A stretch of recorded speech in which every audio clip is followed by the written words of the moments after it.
আসসালামু আলাইকুম ওয়া রাহমাতুল্লাহি ওয়া বারাকাতুহু।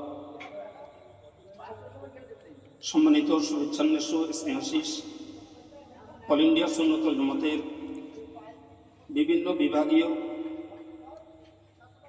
কর্মী, সমর্থক, সহযোগী, শিক্ষক এবং শুভাকাঙ্ক্ষী বৃন্দ, সকলকে পবিত্র ঈদুল ফিতরের প্রীতি, শুভেচ্ছা ও ভালোবাসা জানাই। তৎসহ সকলের সুস্থ জীবন কামনা করি। ওর কথা আপনারা সবাই জেনেছেন যে মাতিন সাহেব একটি পরিবর্তিত পথ নিয়েছেন।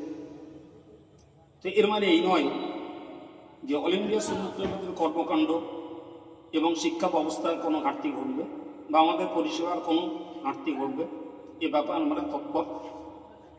মাতিন সাহেব যে পথ নিয়েছেন তার পথে তিনি হাঁটবেন, আমরা আমাদের কাজ করতে থাকবো এবং আমি সকলের সঙ্গে যেমন ছিলাম তেমন আছি। তো এই প্রসঙ্গে মাতিন সাহেবও আমাদেরকে তার সন্তোষজনক কিছু জবাব দেবেন কেন তিনি এই পরিবর্তিত পথ নিলেন, আর আমরাও আমাদের সংগঠনের কর্মকাণ্ড কিভাবে সুস্থ অবস্থায় পরিচালনা করতে পারি তার একটি সঠিক এবং সুনির্দিষ্ট সিদ্ধান্ত আমরা নেব ইনশাল্লাহ। এই উদ্দেশ্যে আগামী 22শে মার্চ রবিবার বেলা 10টা থেকে 11:30 এর মধ্যেই আমরা এই আলোচনাটাকে সম্পন্ন করতে চাই। এই উপলক্ষে অল ইন্ডিয়া সুন্নাতুল জামাতের কেন্দ্র committee, block committee, board of Islamic education, media cell, cyber cell, Jamiatul Muallimin এবং রহমানিয়া স্টুডেন্ট ফেডারেশন তৎসহ আমাদের হিতাকাঙ্ক্ষী সাধারণ সকল স্তরের সমর্থক কর্মী ভাইদেরকে আমি আগামী 22শে মার্চ রবিবার বেলা 10টায় জামিয়া রহমানিয়াতে সকলকে দাওয়াত দিচ্ছি। আল্লাহর রাস্তায় সমস্ত গ্লানি, সমালোচনা, ক্ষোভ, অভিমান ভুলে সামনাসামনি আসুন। তাতে মনের গ্লানি দূর হবে, সমালোচনার পথ বন্ধ হবে এবং আমরা যে পথে ছিলাম সেই পথেই দাঁড়িয়ে থাকব। এবং মাতিন সাহেব তার পরিবর্তিত পথ যেটাই নিন না কেন, তিনি সংগঠনের একটা বিরাট উন্নয়নের পুরোধাপ, ফলে তিনি আমাদের সঙ্গে সার্বিকভাবে সমর্থক, সহযোগিতা, বুদ্ধি, পরামর্শ সব কিছু দিয়ে যাবেন।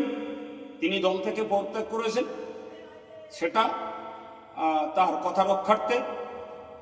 ফলে আমরা হতাশ হব না, নিরাশ হব না, আমাদের কাজ আমরা চালিয়ে যাব এবং বাকি আগামী দিন আরও কী করে আমরা ডেভেলপ করতে পারি সে ব্যাপারে আমরা সুন্দর সুস্থ পরিকল্পনা নেব এবং আমাদের ছেলেদের মাদ্রাসা, মেয়েদের মাদ্রাসা, মডেল মাদ্রাসা, তাছাড়া মাতিন সাহেবের পরিচালিত আসিয়া মাদ্রাসাকে আগামী তাকওয়া হিফজুল কোরআন মাদ্রাসা, সবগুলোই যাতে সুস্থভাবে সুন্দরভাবে পরিচালিত হয়।